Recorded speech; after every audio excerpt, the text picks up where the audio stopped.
숨은 당뇨라는 거는 식후 혈당을 재보니까 200이 넘어가고 이런 정의라면요 당뇨병 환자로 진단을 하고요. 그를 막는 게 당뇨 전 단계 숨은 당뇨를 막는 가장 중요한 거예요. 배는요 당뇨병을 오게 하는 가장 큰 원인이에요. 반드시 극복한다는 건 결국은 내장 지방을 해결하고 근육량을 늘린다는 개념하고 똑같습니다. 당뇨 완치가 가능한 병인가요? 당뇨병은 완치가 가능한가요? 라는 질문에 저는 그럴 수도 있고 아닐 수도 있다라는 말씀을 드릴 수밖에 없어요. 당뇨병은요, 만약에 초기에 잘 발견을 해서 관리를 한다면 정말 완치까지도 가능합니다. 그런데 정말로 내가 약을 먹게 되고 어떤 당뇨병의 단계에 들어섰으면요, 그 단계부터는 완치가 좀 힘든 병일 수도 있어요. 우리가 흔히 만성질환 약들을 먹을 때 고혈압, 고지혈증, 당뇨병 약을 먹을 때 이 약 먹으면 평생 먹어야 되나 이런 말씀 많이 물어보시는데 실제로 평생 안 먹어도 되는 사람도 있습니다. 자기 생활습관 관리 철저하게 하면요 초기 단계에서 끊어낼 수가 있어요. 그래서 우리가 이제 대두되는 개념이 이제 당뇨 전 단계, 뭐 고혈압 전 단계 이렇게 얘기를 하는 거예요. 당뇨 전 단계는요 한 50% 정도에서 생활습관 교정만으로 정상화가 됩니다. 그리고 완치가 가능합니다. 물론 내가 당뇨병의 가족력이 있고 당뇨 성향이 있는 사람이라면 이런 성향들은 평생 따라가는 거예요. 그런데 이런 것들을 내가 평생 생활 습관을 관리하면서 당뇨병에 이르지 않게 하고 당뇨병 합병증을 얻지 않으면서 평생을 살 수가 있거든요. 당뇨병 전 단계 같은 경우는요, 저희가 이제 진료실에서 많이 보는데 환자분께 이제 당뇨병 전 단계입니다. 다이어트를 열심히 해야 됩니다. 하고서 이제 치료를 하고 보면요, 완치되는 분들 상당히 많으세요. 당뇨병은 초기 단계에서는 완치가 가능한 병입니다. 그래서 당뇨병 초기라면 이제 나 이게 당뇨병이니까 당뇨병 전 단계래 약 먹어야 된대 라고 해서 너무나 좌절하실 건 아니고요. 당뇨병 전 단계라든지 당뇨병의 아주 초기 단계에서 약 먹는 분들이라면 완치가 가능한 병이니까 그런 희망을 버리지 않으셨으면 좋겠어요. 그리고 이런 부분에 있어서 가장 중요한 거는 이제 생활 습관이죠. 내가 이제 유전력이 있다 그러면 당뇨병으로 갈 가능성이 정말 높으신 분이기 때문에 이런 분들은 정말 스스로 노력을 많이 해주셔야 되거든요. 식사와 운동, 뭐 수면이라든지 이런 생활 습관들을 꾸준히 잘 지켜주셔야 됩니다. 식후 혈당이 유독 높은 평소에 알아차리기 힘든 숨은 당뇨가 있다는데 어떤 건가요?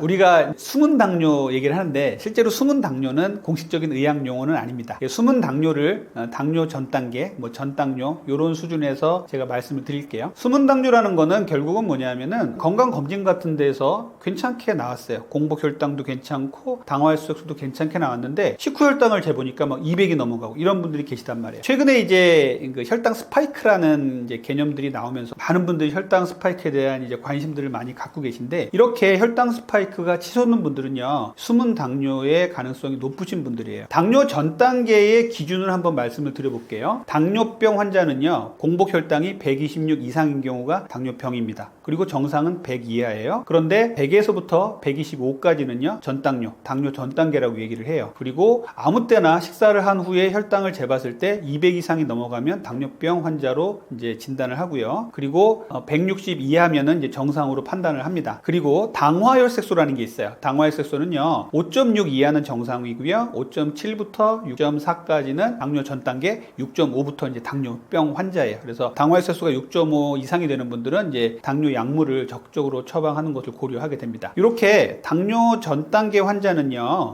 당뇨병으로 갈 수도 있고요. 당뇨병으로 안 갈 수도 있습니다. 그냥 가만히 두고 관찰을 했더니 뭐 5년 내에 50% 이상이 당뇨 환자로 갔다 이런 연구들이 상당히 많아요. 그렇기 때문에 이 당뇨 전 단계에서 어떻게 내가 생활 습관을 관리하느냐가 정말 중요해요. 이제 숨은 당뇨, 당뇨 전 단계, 혈당 스파이크 이런 개념은요 같은 개념이라고 보시면 됩니다. 우리가 이런 생각을 한번 해볼게요. 방금 전에 제가 혈당이 200이 아무 때나 쟀을 때 혈당이 200이 넘어가면 당뇨병 환자다라고 말씀드렸잖아요. 이런 정의라면요 젊은 사람들 캐러멜 마키아토에다가 치즈케이크 하나 먹고도 혈당 1시간 정도 후에 재보면요 대부분 200 넘어갑니다. 이제 당뇨병의 기준이 좀 바뀌어야 된다고 생각하는 분들 좀 계시는데 저도 그런 사람 중에 하나예요. 혈당 스파이크는요 혈당이 정제된 탄수화물을 먹었을 때 급격하게 치고 올라갔다가 급격히 떨어지는 걸 말해요. 혈당이 이제 급격히 올라가면 우리 몸에서 혈당을 떨어뜨리기 위해서 인슐린이 나와서 뚝 떨어뜨리거든요. 있거든요. 이렇게 혈당이 떨어지는 이 순간에 우리는 급격한 저혈당 같은 느낌이 듭니다. 그래서 식후 1시간 반 정도 지났는데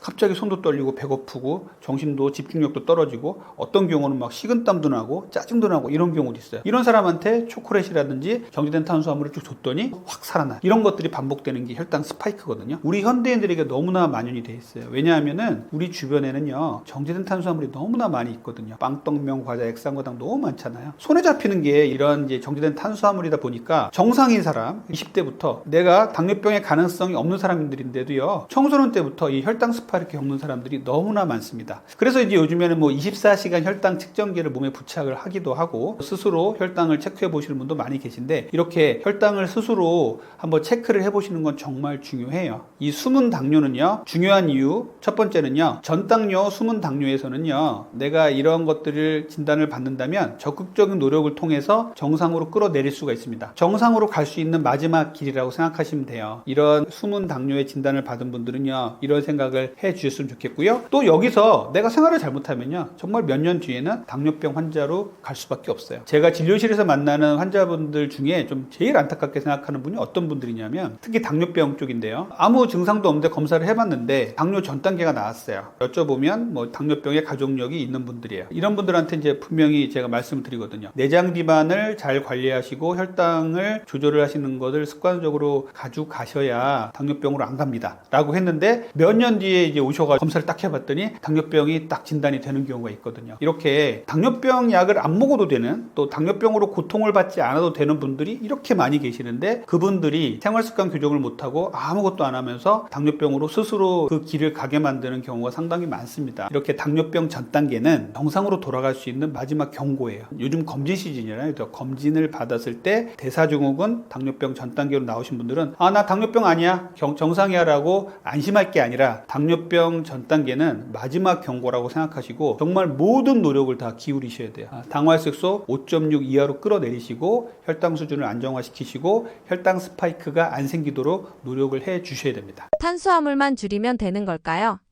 어떤 식단을 추천하시나요?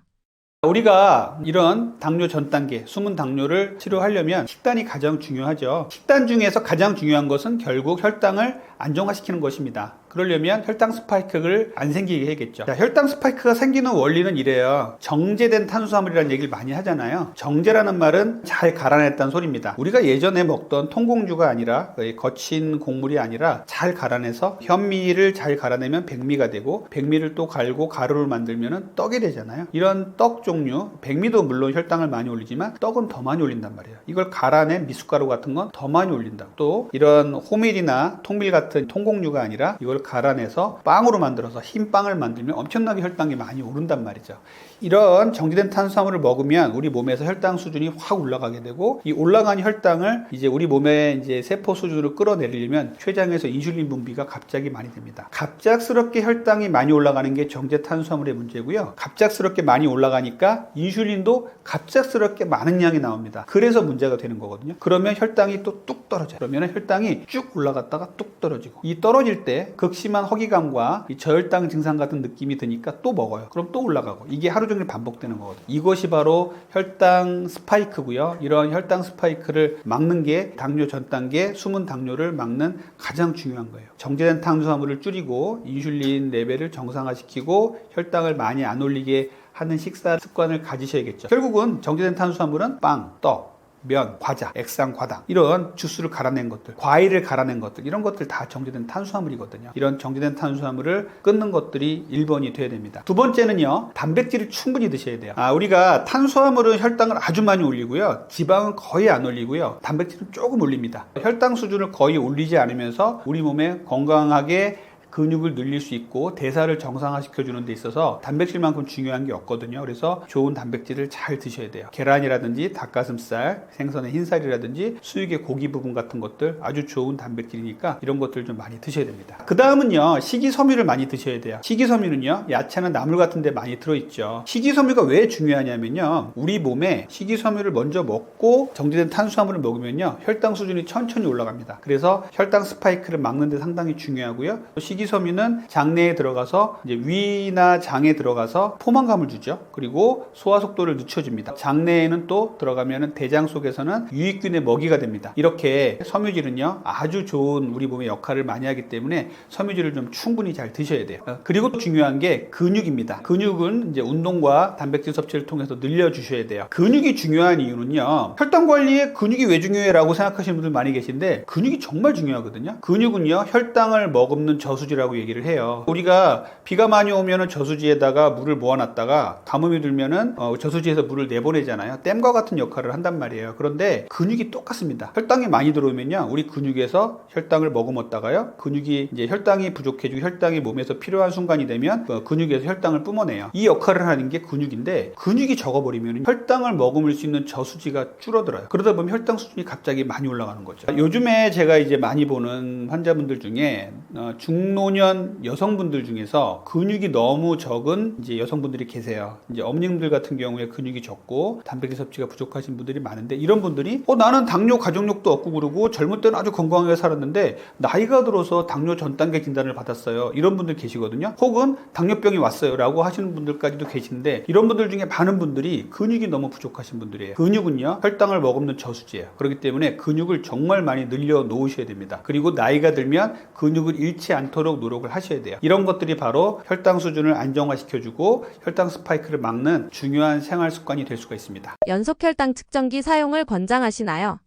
자, 연속 혈당 측정기는요 나오자마자 아마 초기에 사용한 사람 중에 제가 아마 있을 텐데 연속 혈당 측정기를 사용하면서 저 스스로도 내 몸이 혈당이 이렇게 흘러가고 있구나, 그리고 내 몸에 혈당 스파이크를 겪고 있구나라는 것을 스스로 좀 알게 되었어요. 그래서 연속 혈당 측정기를 막 이제 보급이 되면서 많은 사람들이 쓸 수가 있죠. 병원에서도 채워주기도 하지만 요즘은요 그냥 인터넷에서 사서 스스로 찰 수도 있습니다. 연속 혈당 측정기의 장점은 뭐냐면요, 손끝에서 매번 혈당을 측정하지 않더라도 내 휴대폰으로 혈당 수준이 그냥 계속 들어와요. 보통 한 보름 정도 걸쳐서 24시간 혈당을 계속 나한테 보고를 해줍니다. 그러다 보니까 내가 어떤 음식을 먹었을 때 혈당이 올라가는지, 어떤 운동을 했을 때 혈당이 떨어지는지를 스스로 알게 돼요. 스스로 먹는 것들을 조절을 하게 되고요, 또 운동도 하게 되고, 이런 이제 생활 습관을 도와주는 역할을 합니다. 혈당 스파이크가 내가 있나라고 생각이 드는 분들은 한번 차보면 좋죠. 그리고 당뇨가 있는 분들도 내가 혈당이 얼마나 조절이 되고 저혈당으로 빠지지 않는지를 한번 관찰해 볼 필요도 있기 때문에 이런 분들께는 혈당 측정기를 좀 적극 권하는 추세예요. 그런데 요즘에 이제 혈당 측정기가 너무 보급이 많이 되다 보니까 부작용도 좀 생기고 있어요. 소위 말하는 혈당 다이어트라는 것이 이제 혈당 측정기를 몸에 차고서 내가 먹는 음식을 조절하겠다, 내지는 혈당 측정기를 차지 않더라도 먹는 음식 중에서 혈당을 조절하겠다, 이런 분들이 많이 계신데, 이 중에 이제 혈당 측정기를 이제 몸에 부착을 하고서 이 혈당에만 되게 강박적으로 매달리는 분들이 계십니다. 자, 우리가 혈당이 다이어트에 중요하고 건강에 중요하긴 하지만 혈당이 모든 것을 또 관장하는 건 아니란 말이에요. 그리고 단백질과 지방, 미네랄이라든지 미량 원소도 상당히 중요한데 오로지 혈당만 바라보는 분도 계세요. 그리고 이런 것들을 바라보면서 혈당이 막 조금만 올라가도 막 큰일 난 것처럼 생각하시는 분도 계시거든요. 이렇게 혈당 수준에 너무 얽매이실 필요는 없습니다. 내가 혈당 수준이 잘 조절이 되다가 한번 어떤 회식 같은 게 있어서 먹었는데 180 이상 넘어갔다고 막 너무 막 전전긍긍하고 불안해가지고 병원에 찾아오시는 분도 계신데, 이럴 수 있어요. 현대인들은 되게 흔히 겪는 일이거든요. 그런데 이렇게 한두 번 겪었다고 큰일 나는 거 아니니까, 또 다음 식단부터 잘 조절하면 되는 거니까 너무 걱정하실 필요는 없고요. 내가 너무나 이런 강박적으로 혈당을 조절하고 있지 않나를 돌아보셔야 됩니다. 이런 분들은 오히려 혈당 측정기 사용하지 않으셨으면 좋겠어요. 오히려 이렇게 혈당 측정기를 착용하는 것이 부작용으로 생기는 경우가 좀 있어요. 이런 분들이 계시고, 이 혈당만 바라보게 되면요 탄수화물에만 오로지 매달려서 단백질 섭취라든지 이런 것들을 등하시는 분도 계십니다. 그래서 혈당 측정기는 이렇게 장단점이 있는 거예요. 병원에서 의사하고 잘 상의를 해서 측정해 보시면 좋겠고, 그것들을 의사가 데이터를 보고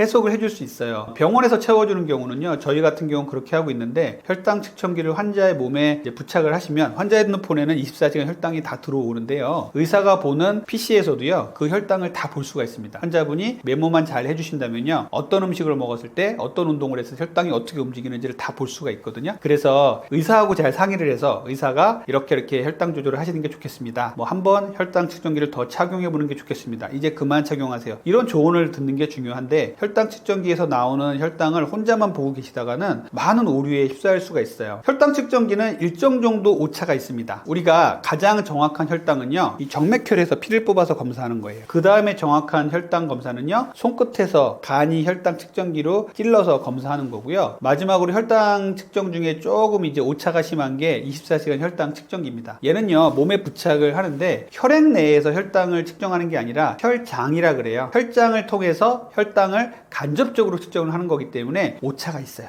약간의 오차가 있기 때문에 우리가 이것을 보고서 정확하게 이게 혈당 측정기가 아주 정확하다라고 판단을 하시면 안 됩니다. 내가 혈당 측정기를 차고서 봐야 될 것들은요, 혈당의 추세예요. 리듬, 이런 것들을 보셔야 돼요. 밤사이에 내 혈당은 어땠는지, 그리고 내가 이 음식을 먹었을 때 혈당이 어느 정도 올라가는지, 내가 운동을 했을 때 혈당이 어느 정도 떨어지는지를 스스로 관찰해 보는 게 중요하거든요. 이러한 그 추이를 관찰한다는 측면에서는 24시간 혈당 측정기가 좋은 역할을 할 수 있지만, 아주 정밀하게 정확하게 혈당을 보실 분들에게는 혈당 측정기가 또 불필요한 경우도 있습니다. 그렇기 때문에 24시간 혈당 측정기는 불필요하다, 필요하다, 이것이 아니라 각자의 상황에 맞춰서 잘 사용하는 거, 올바로 사용하는 거, 그리고 자기가 잘 모르겠고 혹시라도 내가 너무 강박적으로 생각하고 있다면 이것들을 의사하고 같이 상의해서 착용해서 관찰하는 것이 훨씬 더 중요하다고 생각합니다. 평소 운동은 어떻게 해야 하나요? 앞에서도 말씀드렸지만 당뇨 환자에게 있어서 운동 정말 중요합니다. 근육은 혈당을 머금는 저수지다라고 제가 말씀드렸잖아요. 근육 운동도 중요하고요, 유산소 운동도 중요해요. 우리가 대한당뇨병 학회에서 추천하는 운동이 있습니다. 주당 150분 이상의 운동을 꾸준히 하라고 돼 있어요. 요거는 정말 중요한 거거든요. 주당이라는 거는요, 한 번에 150분 하고 일주일 쉬라는 소리가 아니라 주에 좀 나눠서 150분 이상을 규칙적으로 하라라는 의미로 받아들였으면 좋겠고요. 그 주당 운동하는 것 속에서 일주일에 두세 번 이상은 꼭 근력 운동을 곁들여라 라고 얘기를 하고 있습니다. 그리고 이틀 이상 운동을 쉬지 말아라 라고도 얘기를 하고 있어요. 요것들 지키는 거 정말 중요하거든요. 이 학회에서 내려온 지침이니까 요것들을 지키는 건 중요하고요. 그 외에 제가 추천하는 운동은요, 고강도 인터벌 트레이닝이라고 있어요. 만약에 내가 운동할 능력이 많이 안 되고 고도 비만이다, 그러면은 그냥 걷기부터 시작을 하셔야 됩니다. 당뇨 환자에게 있어서는 식후 걷기가 정말 중요하거든요. 당뇨 환자는 공복 운동을 하실 때 저혈당에 빠지지 않게 주의하셔야 돼요. 그렇기 때문에 식후 운동을 정말 추천을 드리고요. 고강도 인터벌 트레이닝은요, 어느 정도 내가 운동의 퍼포먼스가 되는 분이다 라고 한다면 조금 더 강도 높은 운동을 하는 거예요. 자, 여러분들이 헬스클럽에 갔는데 러닝머신을 천천히 타고 있는데 옆에서 운동을 잘하게 생긴 청년이 갑작스럽게 전력 질주를 하고 1분 정도는 또 천천히 걷다가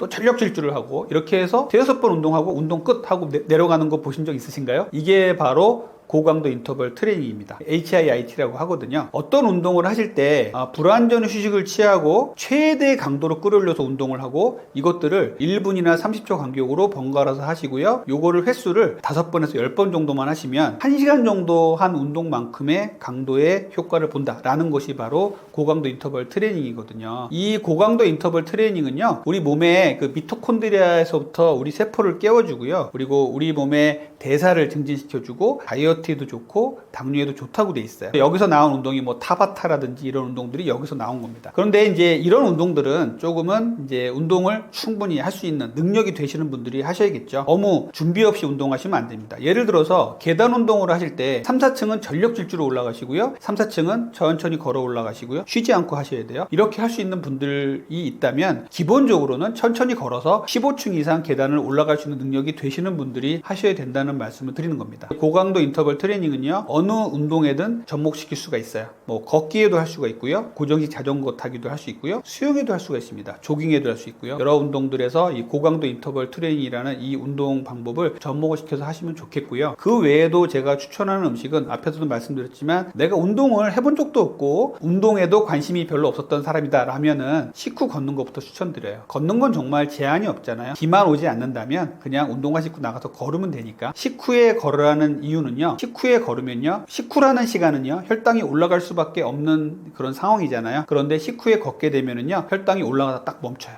그러다가 쭉 유지하다가 운동을 충분히 하고 나면 뚝 떨어지거든요. 이렇게 해서 식후의 걷기 운동은 혈당을 안정화시키고 다이어트를 하는데 되게 중요합니다. 그런데 이제 식후 걷기 운동이 너무 편안한 운동이다 보니까 환자분들이 식후 걷기 운동이 된다면 그 뒤에서부터는 이런 운동 강도를 좀 올리셔야 됩니다. 근력 운동도 해주셔야 되고요. 식후 걷기가 된다면 좀 더 빠른 속보 운동을 해주시고, 그 다음에 러닝이라든지 계단 오르기 이런 운동도 좋은 운동이니까 이렇게 운동의 강도를 조금씩 올려간다고 이렇게 생각해 주시면 좋겠습니다. 올챙이 배로만 살이 찌는 이유도 당뇨와 연관이 있나요? 올챙이 배, 이거는 당뇨하고 100% 연관이 있습니다. 앞에서 제가 여성분들이 폐경기가 되시면 내장 지방이 갑자기 증가한다고 말씀드렸잖아요. 이러면서 당뇨병으로 진행하시는 분들이 상당히 많거든요. 젊은 시절에 내장 지방이 없는 피하 지방만 있는 경우에는요, 당뇨병이 생기는 경우가 거의 없어요. 혈당에 문제가 생기는 것이 바로 이 올챙이 배, 복부 비만, 그 속에는 이제 내장 지방이 있는 거죠. 내장 지방은 이 내장 사이사이에, 장각막 사이에 껴있는 지방입니다. 이 지방은요, 그냥 공간을 차지하고 있는 덩어리가 아니라 여기서 많은 호르몬 물질들, 사이토카인들을 분비해요. 이 물질들이 혈관을 타고 다니면서 온갖 나쁜 일을 다 합니다. 혈관에 들어가서는 혈관을 좁게 만들고 혈관에 기름기를 끼게 만들어서 고콜레스테롤 혈증, 그 다음에 죽상경화증, 동맥경화를 만들게 되고요. 간에 가서 침착이 되면 지방간을 만들게 되고 온갖 고혈압, 당뇨, 고지혈증, 지방간을 다 만듭니다. 그래서 거기서부터 시작되는 게 인슐린 저항성이 생기고 대사에 문제가 생기고 이제 당뇨병이 생기기 시작하는 거예요. 올챙이 배는요, 당뇨병을 오게 하는 가장 큰 원인이에요. 보통 올챙이 배 그러면은 이제 그냥 우리 흔히 얘기할 때 팔다리는 가는데 배만 볼록 나온 사람을 얘기하잖아요. 이 올챙이 배는요, 근육이 적다는 것도 암시를 하는 거기 때문에 근육이 적으면 당연히 혈당이 또 조절이 잘 안 되겠죠. 이 배만 나온 현대인들은 혈당 조절이 안 되는 게 상당히 많은 문제가 될 수가 있습니다. 올챙이 배는 반드시 극복을 해 주셔야 돼요. 올챙이 배를 극복한다는 건 결국은 내장 지방을 해결하고 근육량을 늘린다는 개념하고 똑같습니다. 올챙이 배를 해결하시는 것, 당뇨를 해결하는 것과 똑같다라는 말씀을 드리겠습니다. 평소에 당뇨를 예방하기 위해 꼭 지키시는 생활 원칙이 있으신가요?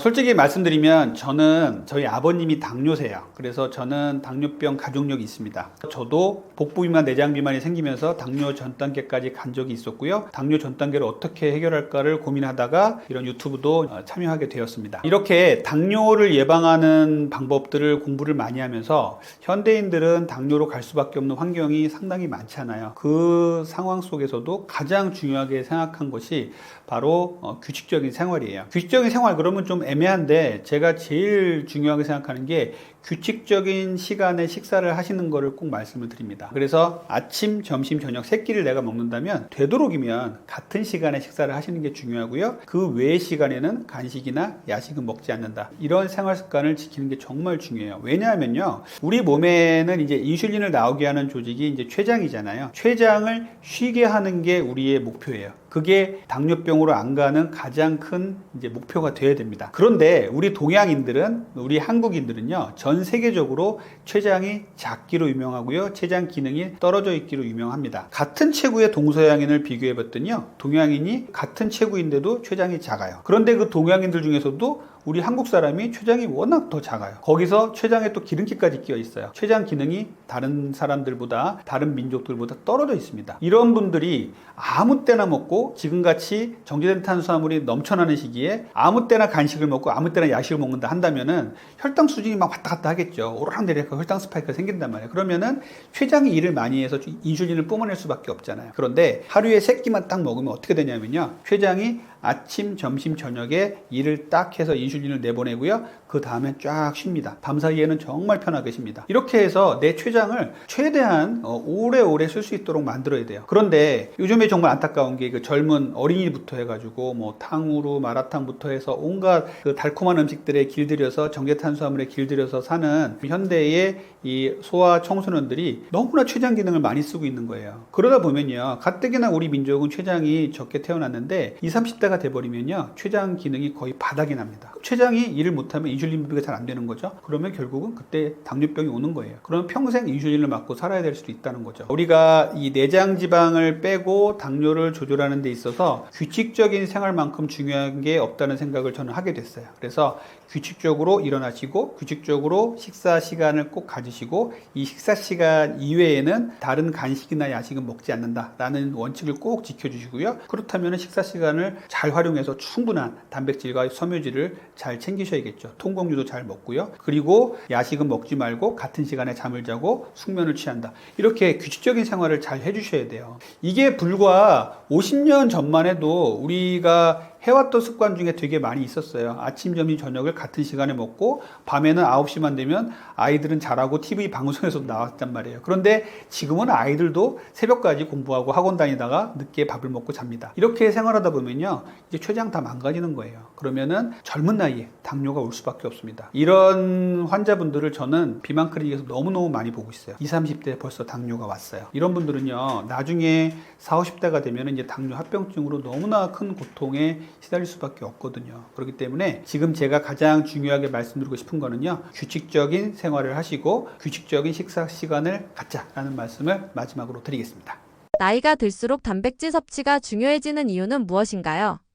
나이가 들수록 단백질 섭취가 더욱더 중요합니다. 여러분들 어머님 아버님들 보시는 TV를 보면요, 중간중간 광고에 엄청나게 많은 단백질 선전을 하고 있어요. 무슨 미운부터 해서 산양유부터 해서. 왜 그러냐면요, 그만큼 어르신들한테 단백질이 중요하기 때문인데, 우리가 예전보다 고기, 단백질 이런 걸 많이 먹는다고 생각을 하지만 통계를 보면 아직도 우리나라 성인에서 단백질 섭취가 많이 부족하다고 되어 있습니다. 특히 어르신들일수록 나이가 들수록 더 부족한 걸로 돼 있어요. 그래서 단백질을 잘 섭취를 하셔야 되는데, 문제는 단백질이라면 결국은 이제 고기 쪽으로 이제 많이 생각을 하셔가지고 어르신들 모시고 주말에 나가서 단백질 보충한다고 고기를 사드렸더니 소화 안 된다고, 그리고서 소화제 먹고 괜히 나갔다 막 이렇게 타박 듣는 경우도 있잖아요. 그래서 어르신들은 소화 능력이 떨어지기 때문에 단백질 먹는 것도 주의하셔야 되거든요. 그래서 요즘에 이렇게 단백질 음료라든지 소화 잘 되는 단백질 이렇게 얘기를 하면서 광고들이 많이 나오는 것이에요. 그래서 어르신들 나이가 들수록 단백질이 중요합니다. 단백질이 중요한 이유는요, 나이가 들수록 단백질 근육이 빠지잖아요. 근손실이 생긴단 말이죠. 이제는 근감소증이라는 게 예전에는 그냥 의사들끼리만 하던 얘기였었는데, 서구에서부터 근감소증이 공식 진단 명칭으로 이제 확정이 되었고, 우리나라에도 얼마 전부터 근감소증이 이제 진단명으로 확정이 됐습니다. 그래서 근감소증은요, 이만큼 심각해요. 근감소증이 되면 결국은 어떻게 되냐면은 나이가 들어서 스스로 움직이지 못하게 되고, 조금만 넘어져도 낙상을 해도 부러지게 되고, 골절이 되면 또 입원해 있다가 더 근육이 빠져서 퇴원하지 못하고 사망하시게 되는 이런 문제가 심각하단 말이죠. 그래서 이 근감소증은요, 정말 심각하거든요. 나이가 들수록 근감소증이 되니까 근육의 원천이 되는 단백질을 잘 드셔야 되는 건 어찌 보면 당연한 겁니다. 그래서 단백질을 잘 드셔야 이제 근육이 잘 형성이 되고, 또 하나는 혈당 관리가 잘 돼요. 단백질은 결국은 근육의 원천이고, 단백질을 잘 드셔야 정제된 탄수화물을 먹는 기회가 적어지고 혈당 스파이크가 늘어나지 않게 됩니다. 근육은 혈당을 머금는 저수지라고 말씀드렸잖아요. 그래서 근육이 늘어야 혈당이 잘 조절이 되고요, 또 혈당 스파이크도 안 만들게 됩니다. 이렇게 근육의 문제는 우리의 대사와 모든 문제와 연관이 돼 있어요. 생각을 해보세요. 우리 단백질은요, 우리 몸의 구성 성분 중에 가장 중요한 것입니다. 머리카락, 피부, 손톱 다 단백질이에요. 그리고 우리 호르몬, 그리고 면역 기능을 담당하는 것들 다 단백질입니다. 그래서 단백질 섭취가 떨어지면요, 금방 면역력이 떨어져서 감기 걸리고 많은 감염성 질환에 걸릴 수밖에 없고요. 호르몬 불균형이 생기면요, 결국은 뭐 인슐린 저항성부터 해서 렙틴 저항성 모든 병들이 다 생기는 거예요. 이렇게 단백질 부족은 만병의 근원이에요. 그래서 나이가 들수록 더욱더 단백질을 잘 챙겨야 된다는 거는 이제는 불변의 진리입니다. 뱃살을 빼는데도 단백질이 중요한가요? 맞습니다. 뱃살을 빼는 데 있어서 단백질은 정말 중요해요. 말씀드렸듯이 혈당 스파이크가 자주 생겨서 인슐린 저항성이 생기면 내장 비만이 생긴다고 말씀드렸잖아요. 결국은 이 혈당을 오르지 않게 하는 것이 단백질이고요. 이 단백질을 많이 먹으면 근육이 늘어나니까 혈당을 머금는 저수지가 많아지는 거죠. 그렇게 되면은 혈당이 안정화되고, 그렇게 되면 인슐린 저항성이 올 가능성이 줄어듭니다. 그래서 대사의 문제가 잘 해결이 되기 때문에 단백질을 많이 드시고, 근육이 풍부한 사람들은요, 이사질환으로 갈 가능성이 적고요, 또 내장 비만으로 고통받으실 일이 훨씬 더 적어집니다. 그리고 우리가 모든 식사에서 단백질을 제가 추가하라고 말씀을 드리잖아요. 다이어트와 내장 지방에 있어서 단백질은 정말 중요합니다. 단백질을 먹어야 포만감이 생기잖아요. 그리고 혈당 스파이크도 일으키지 않게 되기 때문에 단백질을 먹는 게 정말 중요하고요. 여러분들 요즘에 이제 위고비, 마운자로 이런 거 나오면서 GLP-1 수용체 막 이런 얘기를 많이 들어봤을 거예요. GLP-1 수용체에 작용하는 약물이 마운저로 위고비인데요. GLP-1이요, 포만감을 줘가지고 음식을 적게 먹는 역할을 해서 이렇게 주사제 약물로 나온 거거든요. 그런데 우리가 먹는 음식 중에서요, GLP-1을 높이는 음식이 있습니다. 이것은 천연 위고비, 천연 마운저로라고 할 수 있겠죠. 이것이 바로 단백질이에요. 그리고 일부 지방, 일부 채소에도 많이 있습니다. 단백질 먹으면 여러분들 아침에 미숫가루 먹었나라고, 아침에 어떻게 하다가 수육이나 삼겹살을 먹었나라고 차이를 보면은, 수육이나 삼겹살 먹으면은 다음 끼니가 생각이 안 날 정도로 포만감이 많이 들잖아요. 이게 바로 GLP-1의 포만감의 효과입니다. 그래서 음식을 천천히 내려가게 해주고 장 운동을 느리게 해주다 보니까 이렇게 포만감이 많이 생기는 거예요. 그래서 이 내장 지방을 없애는 데도 있어서 이 포만감은 정말 중요한 거기 때문에 단백질 섭취가 그만큼 중요합니다. 아침, 점심, 저녁 식단을 나눈다면 어떤 식단을 추천하시나요? 아침, 점심, 저녁에 단백질은 다 중요합니다.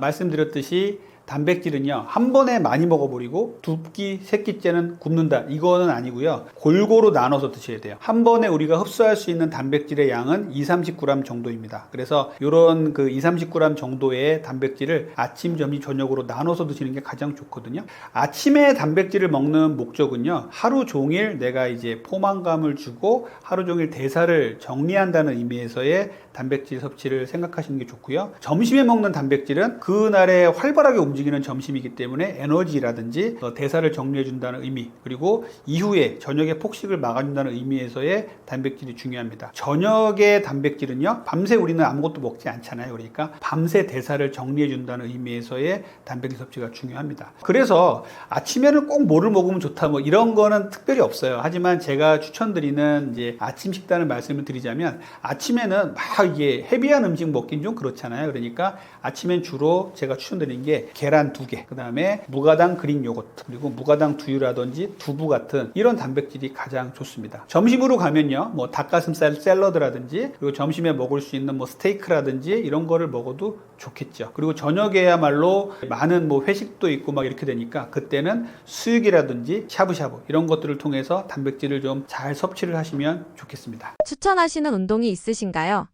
우리가 근육을 늘린다고 할 적에 그 많은 분들이 다이어트 한다 그러면은 유산소 운동만 생각하시는 분들이 상당히 많은데요. 유산소 운동과 근력 운동을 동시에 잘 해주셔야 돼요. 그리고 단백질을 먹으면서 하는 운동 정말 중요하거든요. 자, 운동 전에는요, 약간의 통곡류 위주의 탄수화물 먹는 거 상관없습니다. 그리고요, 운동을 마치신 후에는요, 단백질을요, 30분에서 1시간 이내에는 꼭 드셔주세요. 그게 정말 중요하거든요. 내 몸에 근육을 쌓아준다라고 생각하시면 돼요. 그래서 근력 운동 열심히 해주시고, 보통 저는 근력 운동과 유산소 운동을 두 가지를 이제 얘기를 할 때, 근육을 늘리려면요, 근력 운동을 6, 유산소 운동을 4 정도로 말씀을 드리거든요. 그리고 뭐 내가 그냥 날씬한 체형을 갖고 싶다 그러면 유산소 운동 더 많이 하셔도 상관없지만 근력 운동이 더 중요합니다. 근육을 늘려야 되거든요. 그런데 유산소 운동만 해서는 근육을 늘리기에는 한계가 있어요. 그래서 근력 운동 많이 해주셔야 되고, 그리고 운동하시는 분들 잘 아시겠지만 근육이 성장하는 데 있어서는요, 운동을 하신 다음에 먹는 단백질 정말 중요하고요.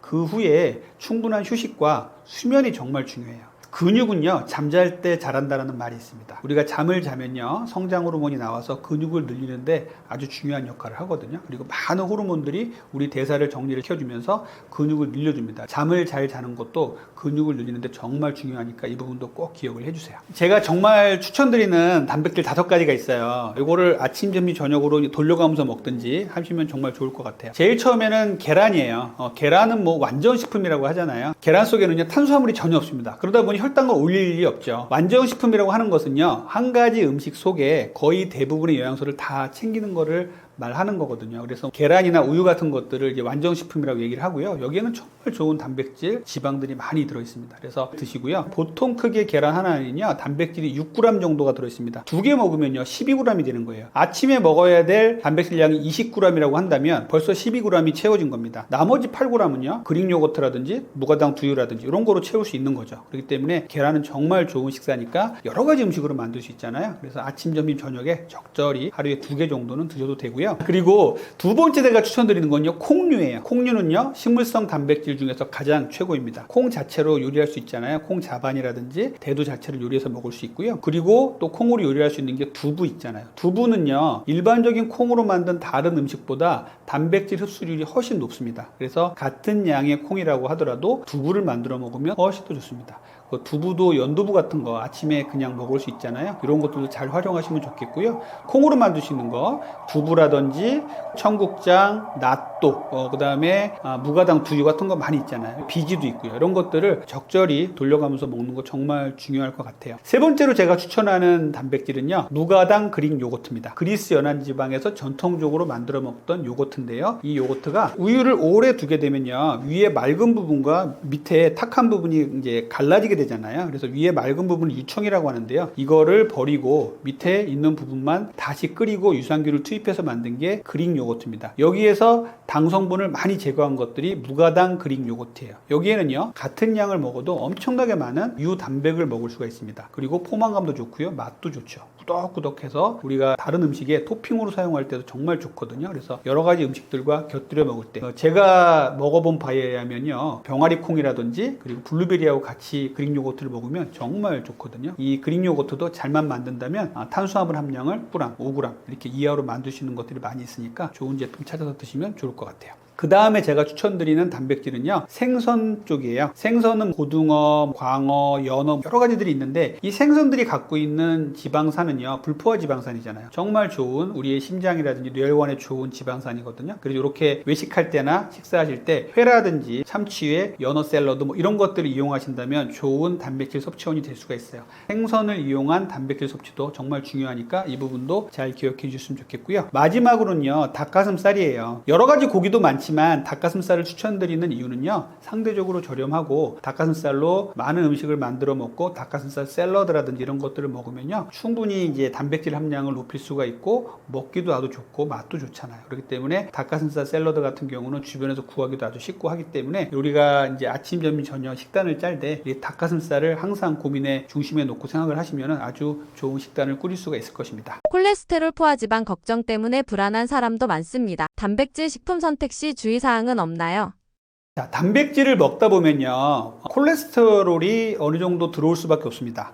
그리고 단백질을 요리하다 보면 또 트랜스지방도 생길 수도 있습니다. 그래서 이 부분에 대해서 좀 주의를 하실 필요가 있거든요. 가장 제가 이제 대표적으로 말씀드리는 게 계란 가지고 말씀을 드릴게요. 계란은요, 정말 좋은 다이어트 식품이죠. 그런데 계란을 먹을 때 콜레스테롤 걱정하시는 분들이 계십니다. 실제로 계란 노른자에는요, 콜레스테롤을 높이는 성분이 있습니다. 또 놀라운 거는 콜레스테롤을 낮추는 성분도 있습니다. 그래서 계란을 어떻게 먹을 것인가 고민이 참 많으실 텐데, 일반적인 성인이 고지혈증이 없는 사람이라면 하루에 2-3개 정도 드셔도 아무 상관이 없습니다. 충분히 드시고요. 그런데 고지혈증 약을 먹는 사람이 계시죠? 이런 분들이 계란을 드실 때는요, 어차피 고지혈증 약에서 콜레스테롤을 떨어뜨리는 성분이 있기 때문에 하루에 2개 정도는 드셔도 됩니다. 문제는 콜레스테롤이 높은데 약을 안 드시면서 계란 음식으로만 다이어트를 하시려는 분들이 계신데, 이런 분들은 계란을 조금 조심하셔야 돼요. 계란은 하루 1개 정도 드시고요. 추가적인 계란을 드시려면요, 계란 흰자를 추가적으로 드시는 거는 괜찮습니다. 이렇게 콜레스테롤을 잘 생각을 하면서 음식을 드시는 거 중요하고요. 여러 음식을 고르실 때 뒤에 영양성분표를 꼭 보십시오. 거기서 이제 포화지방의 함량 보시고요. 포화지방의 함량은 되도록 적은 게 좋고요. 그리고 트랜스지방은 제로여야 됩니다. 트랜스지방은 조금이라도 섞여 있으면 좋은 제품 아니에요. 트랜스지방은 절대로 드시지 말아야 되는 지방이니까 요것들은 빼셔야 되고요. 만약에 내가 음식을 조리를 할 때 콜레스테롤을 최대한 줄이고 싶다면요, 수육이나 이런 걸 만들더라도 고기에서의 기름기 있는 부분은 떼고 드시는 게 좋아요. 그리고 닭 요리를 했다 그러면은 닭 껍질을 빼고 드시는 게 좋습니다. 이렇게 음식을 조리할 때도 지방 부분을 좀 제거하고 드시는 것들을 좀 추천을 드리겠습니다. 그리고 만약에 내가 육류를 통해서 단백질을 섭취하려고 하는데 콜레스테롤이 좀 걱정이 된다, 이러신 분들이 계시다면 육류와 반드시 섬유질을 곁들여서 드십시오. 닭가슴살을 드시면 닭가슴살 샐러드를 드셔야 되고요. 수육 같은 걸 드시면은요, 김치라든지 배추라든지 이런 것들을 곁들여서 같이 드신다면 콜레스테롤이 높아지는 것들을 낮출 수 있습니다. 그래서 섬유질을 같이 꼭 먹는다, 이 부분도 꼭 기억을 해주셨으면 좋겠어요. 꾸준히 지키고 계시는 단백질 섭취 방법이 있으신가요? 식단에서 꼭 지켜야 하는 원칙이 있나요? 저는 이제 저에게 당신은 단백질을 먹는 원칙이 있느냐라고 물어보면요, 저는 하루에 세 끼를 먹는다 그러면 그 세 끼에 단백질을 어떤 걸 먹을까부터 고민을 합니다. 저 같은 경우는 이제 점심에 300kcal 정도 되는 샐러드를 이제 주문을 해서 먹어요. 그런데 이 샐러드에 단백질이 조금 부족합니다. 제가 보기에. 그래서 여기다가 계란 2개를 항상 같이 넣어서 먹습니다. 원래는 아침에 먹었었는데 점심에 그렇게 먹기 시작하면서 계란은 아침에 이제 안 먹고 점심에 이렇게 먹게 되는 것이죠. 저도 이제 진료를 할 때는 그렇게 활동력이 많지 않기 때문에 사무적인 일이기 때문에 이 정도 먹으면 충분합니다. 그리고 아침에는요, 아까 앞에도 말씀드렸지만 무가당 그릭 요거트에 병아리콩 그리고 블루베리, 견과류 이런 것들을 섞어서 먹고 나가요. 그러면은 아침부터 점심까지 포만감이 좋아서 거의 다른 음식 생각이 안 납니다. 그리고 점심에도 이렇게 계란하고 이렇게 먹으면 저녁까지 크게 생각이 안 나고요. 저녁에 만약에 회식 자리가 있다, 꼭 어디 모임에 나가서 메뉴를 꼭 정해야 한다 그러면 저는 되도록이면 수육이라든지 샤브샤브 쪽을 많이 추천을 드려요. 그리고 생선 요리 같은 것도 되게 괜찮고요. 그래서 회라든지 이런 거 너무 좋잖아요. 이런 것들을 같이 먹을 수 있는 그런 곳을 제가 고를 수 있는 상황이 된다면 제가 고르게 됩니다. 그리고 만약에 이런 경우가 있죠. 아침이 너무 바쁘다, 또는 아침과 점심 사이, 점심과 저녁 사이, 또 자기 전에 너무나 배가 고프다, 참기 힘들다, 막 이런 경우가 있는데 단백질을 먹어야 되는데 뭘 먹을까 막 고민되시는 분들이 계시다면 저는 잘 만들어진 단백질 쉐이크라면 드셔도 됩니다라고 말씀드립니다. 저도 가끔 갑작스럽게 이제 허기가 지거나 그러면은 아침과 점심 사이, 점심과 저녁 사이에 단백질 쉐이크를 먹고 있긴 해요. 그래서 단백질 쉐이크는 앞에서도 말씀드렸지만 탄수화물 함량이 15g 이하 되는 게 좋고요. 거기에 인공감미료 같은 게 안 들어간 게 좋고, 단백질 함량은 20g 정도 전후로 되는 게 좋습니다. 그리고 트랜스지방 같은 거는 안 들어있는 게 좋겠죠. 이렇게 잘 만들어진 단백질 파우더라면 적절히 잘 드신다면 좋은 간식이 될 수가 있을 것이에요. 아침 식사 좋다 안 좋다 이야기가 많은데요. 아침 식사 여부는 어떻게 결정하면 좋은가요? 요즘 뭐 유튜브나 SNS 이런 강의 같은 걸 보면은 어떤 분들은, 또 어떤 의사는 아침을 먹으라고 하고, 또 어떤 분들은 아침을 먹지 말라고 하고, 이런 분들이 계세요. 여기서 뭐 혼란이 좀 많이 계실 텐데, 아침을 먹어야 되는 분, 아침을 먹지 말아야 되는 분, 이런 분들이 좀 계시긴 합니다. 결론부터 말씀을 드리자면요, 아침을 먹어야 되는 사람, 안 먹어야 되는 사람은요, 사람에 따라 달라요. 싱거운 답변이 될 수가 있는데, 대사의 전반적인 상황을 봤을 때 대사에 문제가 있건 이런 분들한테는 저는 아침을 먹는 게 좋다고 말씀드립니다. 그런데 아침을 평생 안 먹고도 건강하게 잘 지내온 사람에게 또 아침을 먹으라고 하는 것도 곤욕이거든요. 이런 분들을 어떻게 나눠야 되느냐를 말씀을 드릴게요. 제가 아침을 꼭 먹어야 된다라고 권해드리는 분들 중에요, 제일 중요한 분들은 마른 비만 환자분들이에요. 이분들은요, 근육이 적고 지방이 많은 분들이에요. 이분들은요, 공복을 오래 가져가면 가져갈수록 근육이 빠집니다. 근육이 부족하고 배만 볼록 나오신 분이라면요, 아침을 드시는 게 좋아요. 이런 분들은 대사적으로 아침을 드시는 게 훨씬 더 건강하고 근육을 잃지 않게 할 수가 있습니다. 두 번째는 내 혈당 스파이크가 춤을 추는 사람이에요. 내가 혈당 스파이크가 너무 심한 사람이에요. 또 당뇨 가족력이 있어서 혈당에 걱정이 많이 돼요. 이런 분들은 아침을 드시는 게 좋아요. 아침에 혈당을 안정시켜야 점심 저녁에도 혈당이 안정화가 됩니다. 아침에 혈당 스파이크 한번 만들잖아요. 그러면 혈당이 올라갔다가 뚝 떨어진다 그랬잖아요. 뚝 떨어지면 또 먹게 돼요. 그러면 또 올라가죠. 그럼 또 떨어지고, 이게 하루 종일 반복됩니다. 아침에 혈당을 안정화시키는 게 중요한 사람들은 이렇게 아침을 꼭 드시는 게 좋아요. 그래서 대사의 문제, 인슐린 저항성의 문제, 이런 문제가 있는 분들은요, 그래서 내가 근육이 적다, 그리고 혈당 스파이크가 너무 많은 사람이다, 이런 사람이라면요, 아침을 드시는 게 괜찮다라는 말씀을 드립니다. 그러면 아침을 걸러도 되는 사람은 어떤 사람이냐? 근육이 좀 많은 사람들, 이런 사람들은요, 공복 운동도 좋아요. 아침 식사를 안 하시고 공복 운동 하셔도 충분합니다. 그런데 근육이 없는 마른 비만 환자가 공복 운동을 하잖아요. 그러면 근육만 빠져요. 그래서 아침을 드시는 거와 안 드시는 게 이렇게 차이가 있고요. 또 하나는 인슐린 저항성이 너무 심하고 내장 지방이 너무 심한 사람들 중에는요, 아침을 걸러서 대사를 정상화시켜 줄 수 있는 분들이 있습니다. 이런 분들은 의사하고 상의를 하셔서 아침을 굶고 점심 저녁에 간헐적 단식을 해서 12대 12, 14대 10, 그리고 16대 8까지 간헐적 단식 시간을 늘려가시면 건강에 상당히 도움이 되시는 분들이 많이 계시거든요. 내가 인슐린 저항성이 있고 대사에 문제가 있는 이런 사람이라면 아침을 굶어도 됩니다. 아침부터 일이 많아가지고 막 뛰어다니는 사람인데 아침을 굶다? 이것도 말이 안 되겠죠. 아침에 활발하게 움직이는 사람은 아침을 드시는 게 좋겠죠. 또 아침을 굶어도 나는 충분해, 아침에 커피 한 잔이면 난 점심 때까지 견딜 수 있어, 이런 사람이라면 간헐적 단식을 통해서 내 몸을 건강하게 하고 싶다는 의지만 있다면 아침을 굶어도 상관은 없겠습니다. 이 부분만 잘 지켜서 하시고 마시고 나머지는 내 스타일대로 하시면 되는데 대사에 문제가 심각하게 와 있다. 그리고 어떤 내 공복을 참기 좀 힘드시다. 이런 분들은요. 세끼 식사를 하시는 게 훨씬 더 낫다는 말씀을 드리겠습니다. 아침을 먹어야 한다면 어떤 식단으로 꾸려야 하나요?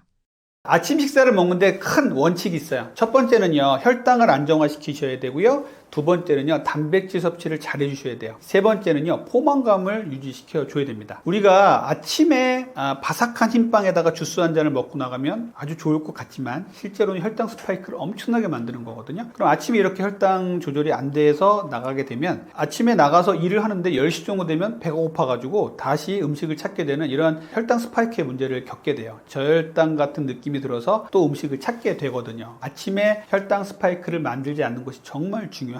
그래서 아침에는 정제된 탄수화물을 피하고 혈당 수준을 안정화시킨다는 것이 대원칙이에요. 아침에는 빵, 떡면, 과자, 액상과당 피하셔야 되고요. 거기에 또 우리 흔히 먹는 누룽지라든지 죽이라든지 미숫가루, 스프 이런 거 정말 안 좋아요. 유동식이라 그러죠. 후루룩 먹게 되는 이런 거를 정말 안 좋으니까 그런 것들을 피해 주시면 좋겠습니다. 두 번째는요, 단백질이에요. 단백질을 아침에 먹으면 하루 종일 정제된 탄수화물을 줄이고 칼로리도 줄어서 다이어트와 건강에 도움이 된다는 연구들이 아주 많습니다. 아침에 계란 2개를 먹고 나갔더니 하루 종일 건강하더라. 아침에 계란 2개를 먹고 나갔더니 하루 종일 혈당 수준이 아주 안정이 되더라. 점심에 폭식이 멈췄더라. 이런 연구들이 많아요. 그래서 아침에는 단백질을 잘 드시는 게 중요해요. 아침에 단백질 그러면 무슨 아침부터 부담스럽게 고기? 이렇게 생각할 수 있는데 아침에 단백질은 고기만 있는 건 아니죠. 아침에는 계란 2개 정말 좋고요. 그 다음에 생선의 흰살이라든지 그리고 닭가슴살 샐러드라든지 이런 거 통해서 먹으면 좋고요. 또 고기 쪽이 아니더라도 우리가 그릭 요거트라든지 치즈라든지 이런 것들도 좋은 단백질 원이 될 수가 있어요. 땅콩버터, 무가당 땅콩버터에도 일정 정도 단백질이 있으니까 이런 것들도 좀 곁들여서 드시면 좋거든요. 아침에는 이렇게 단백질 드시고요. 식물성 단백질도 많이 있어요. 콩류 좋잖아요. 콩은요, 콩 자체로 먹을 수도 있고요. 콩 자체로 대두 요리를 해서 먹을 수도 있죠. 두부 너무너무 좋습니다. 두부는 일반 콩보다 흡수력이 훨씬 좋아요. 그리고 뭐 청국장이라든지 낫또, 비지라든지 그리고 무가당 두유 같은 것들은 잘 만들어진 것들이 있다면 잘 찾아서 드시면 좋겠고요. 그리고 견과류라든지 그리고 시금치, 호박씨 같은 것들은 아주 좋은 단백질 보급원이 될 수가 있어요. 이런 것들을 잘 드신다면 아침에 이렇게 단백질을 잘 챙겨 드신다면 하루 종일 식단을 잘 유지할 수도 있고 장기적인 건강도 잘 유지할 수가 있습니다. 자, 세 번째는요, 포만감이에요. 이렇게 먹었는데 포만감이 부족하다. 그러면 안 되겠죠. 아침에는 포만감을 충분히 줄 수 있는 음식을 드셔야 돼요. 아침을 먹고 나왔더니 든든하다. 이런 느낌이 들 정도의 음식을 먹어야 됩니다. 그런데 여러분 아침에 미숫가루 먹고 누룽지 먹고 이러면은 포만감이 많이 오던가요? 그렇지 않잖아요. 그러면은 또 회사 가서 또 간식 코너에 가서 왔다 갔다 할 수밖에 없습니다. 우리는 아침에 포만감 있게 먹어야 된다는 생각을 꼭 해주셔야 돼요. 그러려면 단백질을 많이 드시고요. 또 섬유질도 많이 드셔야 돼요. 그래서 야채를 풍부하게 드시는 게 좋겠죠. 제일 먼저 음식을 먹을 때 1번으로 먹어야 될 게 섬유질입니다. 섬유질, 단백질, 지방을 많이 드시고요. 마지막에 탄수화물을 드시는 게 중요해요. 그래서 이렇게 순서도 지켜주는 게 중요하고요. 첫 번째로 이 섬유질을 먼저 드시는 거 정말 중요한데 섬유질을 풍부하게 나물과 야채, 샐러드 이런 것들을 풍부하게 드신다면 포만감도 좋아지고요. 정제된 탄수화물을 줄이는데 큰 도움이 됩니다. 모닝커피 등 아침에 마시는 것들은 어떤 것들이 좋나요? 아침에 마시는 것에 대한 논란이 상당히 많습니다. 그래서 저도 아침 공복에 이거 먹지 마세요, 이거 드세요라고 이렇게 많이 올려놓은 것들이 많이 있습니다. 아침 공복이라는 것들은요, 대사적으로 상당히 독특한 시간이에요. 아침 공복에는요, 밤새 우리가 이제 아무것도 안 먹고 잠을 자잖아요. 그러면 포도당이 안 들어오니까 포도당 레벨도 잔잔하고 인슐린 레벨도 잔잔합니다. 이런 상태에서 아침에 아주 단맛이 나는 부드러운 음식, 유동식이라 그러죠. 후루룩 먹는 이런 것들을 먹는다면 어떻게 될까요? 혈당이 정말 빠르게 올라갑니다. 이렇게 공복이라는 건요, 아침에 어떤 음식을 받아들이기 아주 좋은 상태예요. 그 음식을 내 몸에 아주 흡수를 잘해서 내 몸으로 잘 흡수되게 만들 수 있는 조건이 형성된 시간이라는 거죠. 그래서 아침에 먹는 음식이 더더욱 중요한 겁니다. 커피의 말씀을 좀 드릴게요. 아침에 일어나서 다른 거 안 먹고 커피부터 먹는 분들이 계세요. 이거 정말 안 좋거든요. 오전에 커피 한 잔 먹는 거 상관없습니다. 그런데 아침 공복에 먹는 커피는요, 독이 될 수 있어요. 왜냐하면은 아침에 우리의 위는 이제 비어있는 상태고 또 이제 대사적으로도 인슐린과 포도당 레벨이 잔잔하다고 말씀드렸잖아요. 그런데 아침은요, 우리 교감신경이 이제 점점점 깨어나는 시간이에요. 우리가 잠을 자다가 아침에 깨어나는 데 있어서 코티졸이라든지 교감신경이 흥분을 합니다. 그래서 우리 몸을 흥분을 시켜서 잠을 깨우게 돼요. 이 흥분이 안 되면요, 아침에 일어나도 멍하게 되는 겁니다. 그래서 잠을 못 깨우기 때문에 아침에 교감신경과 이제 코티졸이 쭉 올라간단 말이에요. 그런데 거기다가 공복에 커피를 퍼부었어요. 그러면 어떻게 되냐면은 정신이 깬다고 느끼겠지만 정신을 깨우는 게 아니라 거의 폭발 수준이 됩니다. 갑자기 교감신경이 확 항진이 되면서 혈당도 올라가고요. 그 다음에 맥박수도 올라가고 혈압도 올라갑니다. 이렇게 아침 공복에 커피를 먹는 습관을 가지신 분들은요, 절대 저는 고치라고 말씀을 드리고 싶어요. 거기에다가 공복에 비어있는 속에 커피를 먹게 되면요, 이 커피가 위하고 식도를 다 망가뜨려요. 그래서 식도염이 심하신 분들 얘기를 쭉 들어보면 아침 공복에 커피 먹는 분들 많이 계시거든요. 커피는 먹는 거 좋아요. 오전에 먹는 거 좋은데 아침 공복이 아니라 식사 후에, 그리고 제일 좋은 시간은 출근해서 한 9시 정도 업무를 시작할 때, 그때쯤 먹는 게 제일 좋다고 돼 있어요. 여기서 하나 팁을 드리자면, 나는 아침에 커피 안 먹으면 대변을 못 봐요, 이런 분들 계세요. 커피가 장운동을 활성화 시켜주거든요. 클로로겐산이라는 게 있어요, 커피 속에는. 이 성분이 장운동을 활성화시켜서 대변을 보게 해줍니다. 실제로 그래요. 그래서 커피를 먹다 보니 커피에 중독이 됐어요, 이런 분들 계시단 말이에요. 그래서 커피를 안 먹으면 대변을 못 봐요, 이렇게 얘기를 하시는데, 이런 분들께는요, 식사 후에 디카페인 커피 한 잔 드시라고 제가 말씀드려요. 디카페인 커피에는 카페인은 적고요, 그리고 클로로겐산은 그대로 들어있습니다. 그렇기 때문에 디카페인 커피 먹어도 대변 볼 수 있어요. 아침에 무조건 나는 잠을 깨운다고 아주 일반적인 커피를 먹는다 라는 분들은 피해 주셨으면 좋겠습니다. 커피 말고 아침에 주의해야 될 거는요, 정제된 탄수화물 쪽에서 유동식이라고 말씀드렸죠. 후루룩 먹는 음식은요, 아주 흡수 속도를 빠르게 만듭니다. 만약에 내가 정제된 탄수화물을 그냥 씹어서 먹었을 때 160까지 올라갈 혈당을 예상을 했다면요, 후루룩 먹는 음식을 먹었다면요 200 이상 올라가는 게 대부분이에요. 거기서 씹지 않고 먹기 때문에 위장관, 소장을 통해서 엄청나게 빠른 속도로 혈당이 올라가거든요. 우리가 아침에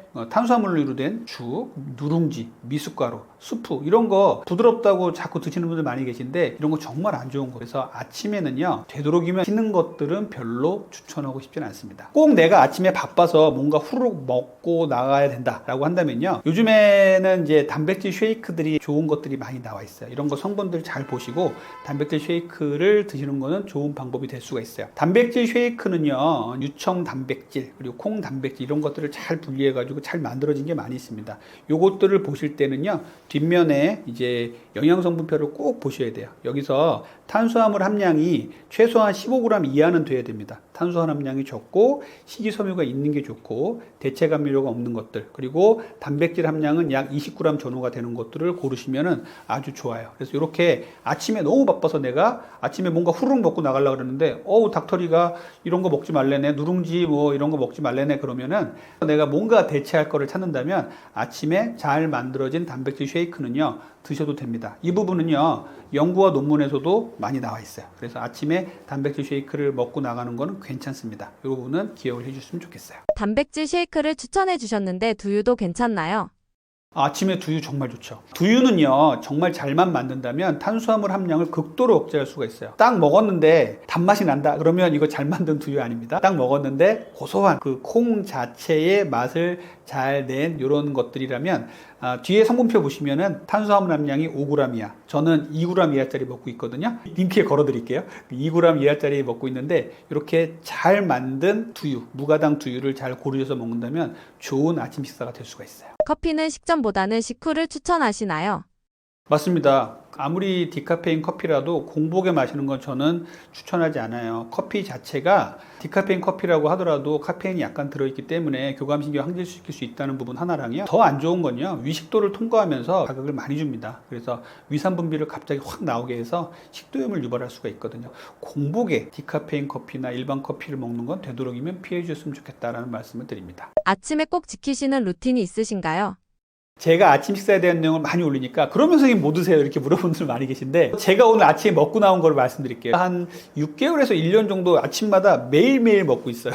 이거는 정말 변하지도 않고 매일매일 먹고 있는데, 그런데도 질리지도 않고 정말 맛있습니다. 여기서의 가장 중요한 거는 단백질이고요. 그 다음에 포만감이 좋아야 되고요. 그리고 혈당을 올리지 않는 거. 이게 제일 중요하거든요. 아침에 저 같은 경우는 어떻게 되냐면, 아침에 일어나서 물 한 잔, 미지근한 물 한 잔을 먹고요. 이제 식사 준비를 해서, 식사 준비도 저 스스로 합니다. 저 스스로 누구의 도움 받지 않고 하려고 노력을 많이 하고 있거든요. 아침에는 병아리 콩을 삶은 것 요거트를 주문해가지고요. 병아리 콩하고 무가당 그릭 요거트를 섞어요. 그리고 여기에다가 견과류를 좀 넣어서 매일 아침마다 먹습니다. 이렇게 먹은 지가 한 6개월이 넘었는데요. 정말 고소하고 맛있어요. 여기에 너무나 맛이 퍽퍽하다 이런 분들 계시는데 추가를 한다 그러면 블루베리를 섞어서 드시면 좋아요. 아침에 식물성 단백질인 병아리 콩, 그 다음에 동물성 단백질인 그릭 요거트 이런 것들을 같이 섞으면서 또 풍부한 항산화 물질이 많이 섞여 있는 과일인 블루베리를 먹으면 혈당도 올라가지도 않고요. 포만감이 정말 많이 들어요. 그래서 점심때까지 아무 생각이 안 납니다. 먹을 생각이 아무 생각이 안 나요. 그래서 아침엔 이렇게 먹고 있고요. 그렇게 먹은 뒤에 저도 디카페인 커피를 한 잔 합니다. 그러고 나서 조금 있다가 이제 신호가 오면 화장실도 가고 이렇게 되거든요. 이렇게 아침에 먹는 이 루틴을 스스로 잘 만들어 주신다면 아침을 보다 건강하고 혈당 조절도 잘 되고 다이어트도 잘 되는 아침을 만들 수가 있습니다. 유독 나이 들면서 뱃살만 찌는 것 같은 느낌이 드는데 실제로 그런가요?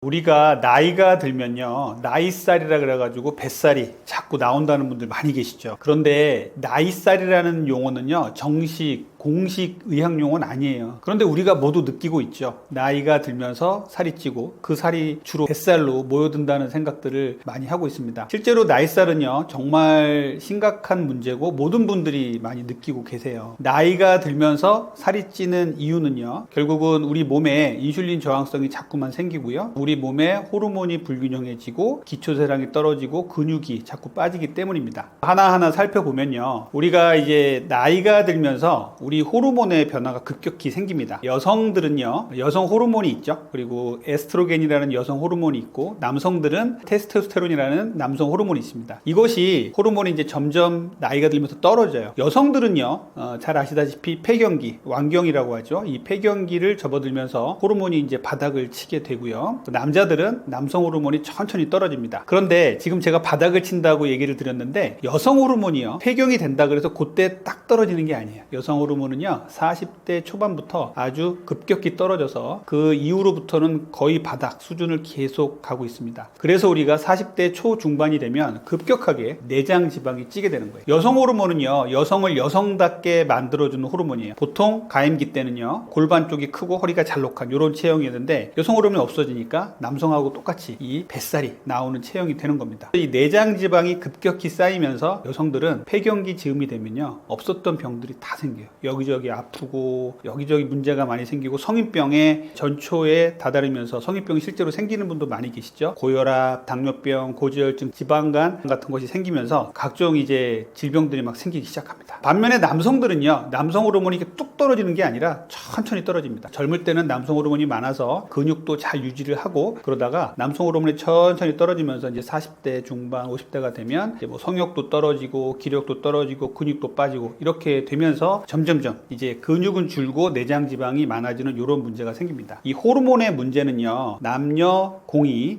다 살이 찌게 만드는 원인이에요. 그 중에 여성들은요, 너무나 급격히 생기는 이 호르몬의 변화 때문에 너무나 고통스러워 하시죠. 여성분들이 훨씬 더 이 문제의 심각성을 느끼는 게 사실입니다. 두 번째는요, 근육 감소예요. 근육은요, 이제는 여러분들 다 느끼시겠지만 젊었을 때는 근육이 많아서 운동을 하고 그래도 아프지도 않았는데, 이제 나이가 들면서 조금만 운동하면 근육이 아프고 또 근손실이 자꾸 생기죠. 이제는 근감소증이라는 것이 예전에는 그냥 의학계 쪽에서 논의만 되다가 최근에는 이제 국내에서도 공식 진단명으로 인정을 받았습니다. 그 정도로 나이가 들수록 이제는 근육이 너무 빠지게 되고, 이 근육이 빠지게 되면요, 비만은 더 가속화됩니다. 근육은 에너지를 태울 수 있는 여력이 있는 곳이고 우리 몸의 혈당의 저장 창고예요. 그렇기 때문에 근육이 부족해지면 혈당이 불균형해지고, 그리고 내장 지방이 자꾸만 쌓이고 인슐린 저항성, 대사의 문제로 가게 됩니다. 근육의 부족이 가장 큰 문제고요. 또 하나는 이제 근육의 문제와 더불어 항상 같이 가는 게 있는데, 기초대사량이라는 게 있어요. 우리 몸이 기본적으로 삶을 영위하기 위해서 쓰는 에너지가 있어요. 숨 쉬고 배설하고 먹고 잠자고 이럴 때 쓰는 에너지거든요. 활동하지 않을 때도 쓰는 에너지인데, 이 기초대사량이 젊었을 때는 아주 기초대사량이 높아요. 그래서 젊은 친구들, 아이들 보면은 뭐 겨울에도 막 뛰어다니잖아요. 겨울에도 얇은 옷 입고 막 뛰어다니잖아요. 이게 기초대사량이 높아서 그런 건데, 나이가 들수록 기초대사량이 뚝 떨어집니다. 그렇게 되면 우리 몸의 근력도 같이 떨어지게 되고, 그렇게 되면서 내장 지방이 자꾸만 쌓이는 몸이 돼요. 전반적으로 일반적으로 이렇게 뱃살이 나오게 되면 문제가 뭐냐면요. 우리 몸의 지방을 크게 나누면 피하지방과 내장지방 두 가지가 있습니다. 피하지방은 이렇게 손으로 잡으면 잡히는, 어디든지 잡으면 잡히는 요것이 피하지방이고요. 내장지방은 이 잡히지 않는 내부 안쪽에 있는 장기 속에 끼어 있는 지방이에요. 예전에는 이 내장지방이 그냥 공간을 차지하고 있는 덩어리라고만 생각했었는데 이제는 완전히 개념이 바뀌었죠. 이 공간을 차지하고 있는 지방 덩어리가 아니라 내장 사이사이에 끼어서 온갖 우리 몸에 나쁜 물질을 뿜어내는 호르몬 조직이다 라고 이제 얘기를 하고 있어요. 내장지방이 자꾸만 쌓이면요, 내장지방에서 뿜어내는 온갖 사이토카인들, 나쁜 물질들이 뿜어 나오면서 고혈압, 당뇨병, 고지혈증, 지방간 같은 대사의 문제, 그리고 인슐린 저항성, 모든 만병의 근원이 되는 것입니다. 그래서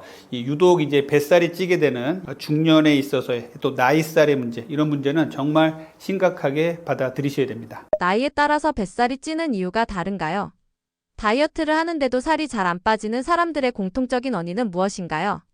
사람에 따라서 이제 살찌는 부위가 다른가요? 라는 이제 질문을 하시면은, 저는 대부분 이제 살이 찌는 건 비슷해요. 그런데 크게 나누면 몇 가지가 있어요. 우리가 젊은 층의 여성들을 보면은 살이 쪘을 때 주로 피하지방에 살이 찝니다. 그런데 남자들은요, 어렸을 때부터 청소년기부터 살이 찌면요, 무조건 내장지방으로 살이 쪄요. 그래서 남자들이 훨씬 더 초기에는 이 내장지방 때문에 성인병의 이제 위험이 훨씬 높아집니다. 그래서 저희 병원을 찾아오는 많은 이제 젊은 청소년들이나 20대 초반의 젊은 남성분들도 검사를 해보면은 온갖 성인병이 다 와 있는 경우가 상당히 많습니다. 그런데 여성분들은 조금은 달라요. 그래서 여성분들은 피하지방이 주로 쌓이다가 나중에 여성 호르몬이 떨어지는 이 폐경기 정도가 되면은 내장지방이 쌓이는, 이러한 지방이 쌓이는 부위의 변화 차이가 있다고 생각을 합니다. 나이가 찌면서 다이어트를 해도 이제 배만 살이 찌고 살이 잘 안 빠지는 원인들이 있어요. 그 가장 중심에는요, 인슐린 저항성이 있습니다. 자, 인슐린 저항성은 뭐냐면요, 우리 몸에서 인슐린이 나와서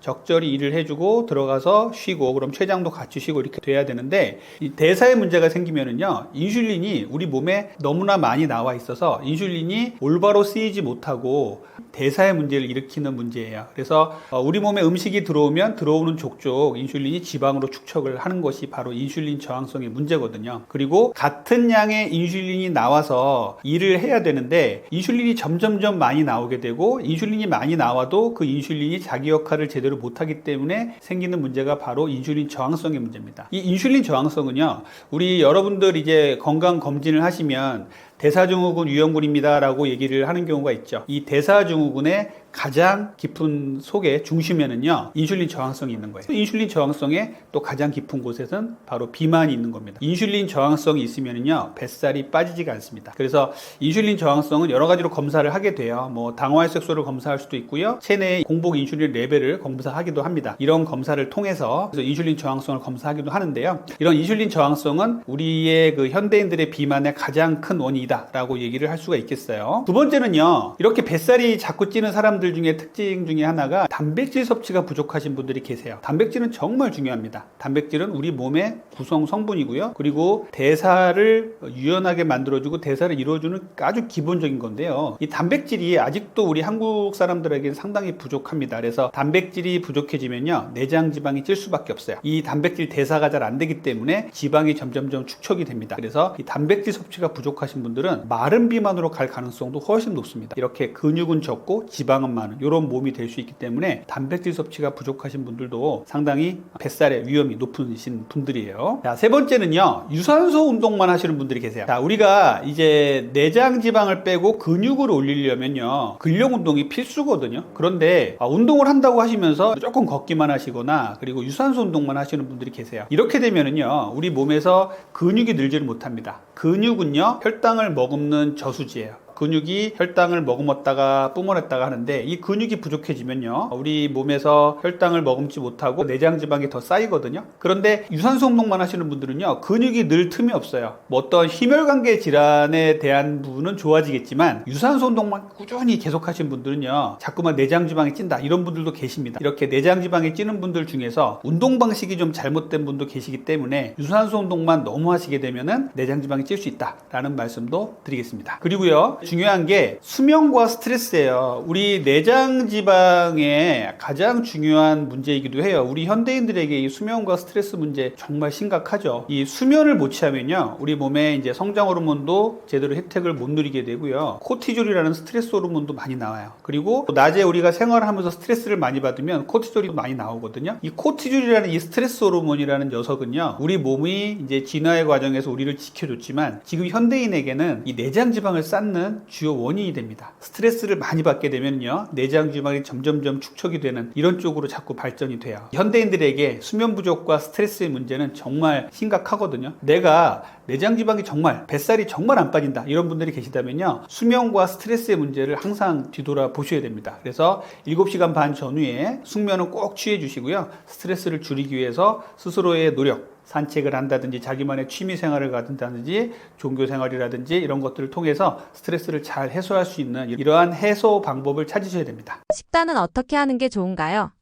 식단을 꾸릴 때는요, 제가 앞에서도 말씀드렸지만 단백질 정말 강조했잖아요. 단백질이 정말 제일 중요합니다. 자, 뱃살을 줄이는 데 있어서 단백질 정말 중요한데요, 이 단백질이 풍부해야 뱃살로 가는 지방이 줄어들고요, 근육으로 갈 수 있게 되거든요. 우리가 단백질의 섭취량을 정상인에서 봤을 때는 kg당 0.8에서 1g 정도라고 얘기를 해요. 그러면 60kg의 성인이라면 60g 정도가 되겠죠. 0.8에서 1.2g이니까 약 1g 정도 생각합니다. 그런데 다이어트를 해야 되는 분들, 또 운동을 열심히 하시는 분들, 그리고 노인분들은요, 단백질 섭취량이 더 많이 필요해요. 단백질 요구량이 더 커지는 거예요. 이런 분들은요, 1.5g 이상 드셔도 됩니다. 60kg의 성인이라면요, 70g 정도의 단백질을 드셔도 돼요. 또 단백질은요, 우리가 음식으로 충분히 섭취를 해야겠죠. 그래서 뭐 동물성 단백질, 식물성 단백질 많이 있잖아요. 동물성 단백질은 흔히 우리가 알고 있는 계란이라든지 닭가슴살, 그리고 수육이라든지 생선의 흰살 이런 것들 많이 있고요. 식물성 단백질은 콩이라든지 아몬드, 버섯 이런 것들, 시금치 많이 있잖아요. 이런 것들을 식물성 2, 동물성 1로 맞춰서 드시는 게 중요하고요. 그리고 아까 제가 말씀드렸던 이 단백질의 요구량, 만약에 60g이나 70g 정도 되는 단백질의 요구량이라면 이 요구량을 아침에 다 먹어버리고 점심 저녁을 안 먹는다, 이게 아니라 20-30g씩 나눠서 드셔야 됩니다. 아침에 20-30g, 점심에 20-30g, 저녁에 20-30g 이렇게 나눠서 드시는 것이 가장 중요합니다. 그래서 단백질 섭취가 정말 제일 중요하다는 말씀을 드리고요. 두 번째는요, 혈당을 안정화시키셔야 돼요. 혈당이 안정화되어야 우리 몸에서 인슐린이 적절히 나오고 인슐린 저항성도 안 생깁니다. 그래서 우리 몸의 혈당을 안정화시키는 것이 뱃살을 줄이는데 가장 중요한 식단의 원칙이라고 하겠어요. 그래서 혈당을 안정화시키려면 결국은 정제된 탄수화물을 줄여야겠죠. 빵, 떡, 면, 과자, 액상과당, 과일을 갈아낸 주스 이런 것들 정말 안 좋거든요. 이런 것들이 혈당을 급상승하게 만들면요, 우리 몸에서 포도당 농도가, 혈중 농도가 확 올라가게 되고요. 그러면 인슐린도 엄청나게 빨리 나와요. 엄청나게 많은 양이 빨리 나와요. 그래서 인슐린이 나와서 우리 몸에 지방을 저장을 합니다. 이렇기 때문에 이렇게 혈당을 안정화시키는 식사 습관이 정말 중요하거든요. 그러면 결국은 단백질 위주로 식사를 해야 되고, 탄수화물들은 이런 빵떡면 과자 이런 정제된 탄수화물들이 아니라 통곡류 위주의 적절한 탄수화물을 잘 드셔야 됩니다. 이런 것들 중요하다고 말씀을 드리겠어요. 그리고요, 세 번째는요, 야간 탄수화물 제한을 꼭 제가 말씀드리고 싶어요. 야간에 야식 먹는 거는 정말 안 좋죠. 그런데 모든 것이 안 좋은데 야간에 야식을 먹더라도 탄수화물을 먹는 건 더더욱 안 좋습니다. 그러면 밤사이에요, 우리 췌장이 너무나 많은 일을 하게 돼요. 밤사이에는 원래는 혈당이 안정화되고 뚝 떨어져 있어서 인슐린 레벨도 뚝 떨어져 있어야 되는데, 밤에 야식을 먹고 나면요, 혈당이 요동을 쳐요. 그리고 잠자는 그 순간에도 계속 밤새도록 이제 인슐린이, 췌장이 일을 해서 인슐린을 뿜어내야 되기 때문에 그만큼 우리의 췌장이 손상이 됩니다. 그렇기 때문에 밤에, 야간에 탄수화물을 먹는 것들은 정말 줄여주셔야 됩니다. 그리고 마지막으로 제가 말씀드리고 싶은 거는요, 식단을 구성하실 때 인슐린 감수성을 항상 생각해 주셔야 돼요. 인슐린이 이제 우리 몸에서 적절히 나와서 적절히 활동을 하고 우리 몸에서 쉬게 되면요, 인슐린 저항성이 생길 이유가 없어요. 그런데 우리 현대인들은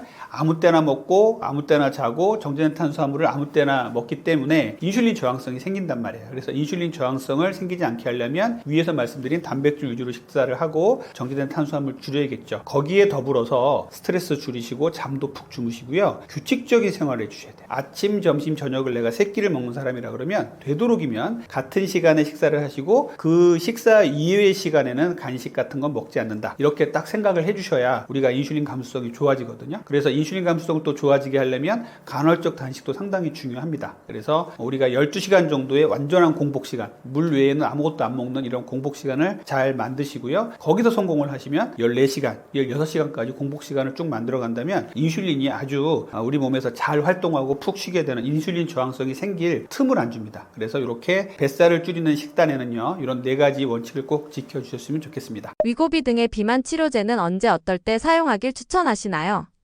최근에 이제 뭐 삭센다, 위고비, 마운자로가 나오면서 비만 치료제에 대한 관심들이 상당히 높아지고 있습니다. 그런데 정말로 비만 이제 치료를 하면서 안타까운 것은 그냥 정상적인 체형이고 약간만 살 더 빼면 되는 분들이 오셔가지고 위고비나 마운자로를 타러 오시는 분들이 계세요.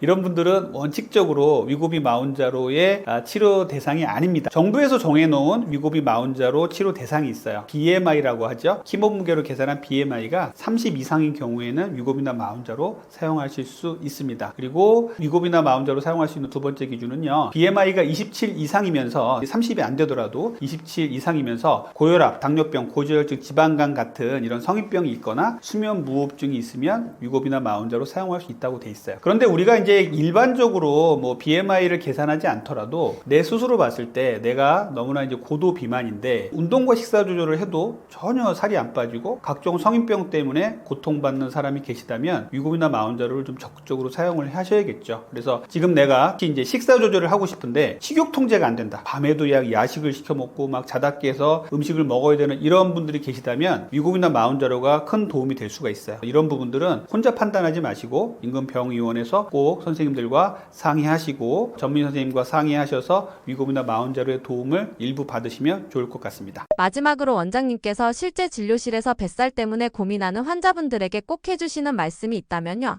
네, 앞에서도 말씀드렸지만 뱃살에 치료하는데 가장 중요한 거는 인슐린 저항성을 개선을 하고요. 대사의 문제를 잘 개선을 하는 게 중요합니다. 여기서 뭐 많은 얘기를 제가 말씀을 드렸지만 그 중에 이제 우리 현대인들에게 정말 제일 중요한 게요, 수면과 스트레스 안 받는 거예요. 이게 정말 그 뱃살에 중요하거든요. 그런데 우리가 이걸 간과하는 경향도 있고, 현대인들이 어떻게 잠을 잘 자겠습니까? 어떻게 스트레스를 안 받겠습니까? 하는 분들도 계세요. 그런데 이거는 노력 여하에 달라집니다. 우리가 수면 같은 경우는요, 밤 10시부터 새벽 2시까지는요 성장 호르몬이라는 것이 나와서 우리가 혈당을 안정화시켜주고 식욕을 안정화시켜주고 내장 지방을 빼주는 역할을 합니다. 그런데 새벽 2시를 넘어서 주무시는 분들이 너무나 많아요. 특히 젊은 층에서는 이 수면의 중요성을 모르는 분들이 너무나 많습니다. 그리고 자기가 즐겁게 이제 회사에서 스트레스 받았으니까 즐겁게 나는 게임을 할 거야, 또 밤새도록 OTT 영화를 볼 거야, 이런 분들 많이 계시거든요. 그런데 수면만큼 중요한 게 없습니다. 다이어트를 결심했다 하는 분들은요, 수면 시간부터 확보를 하십시오.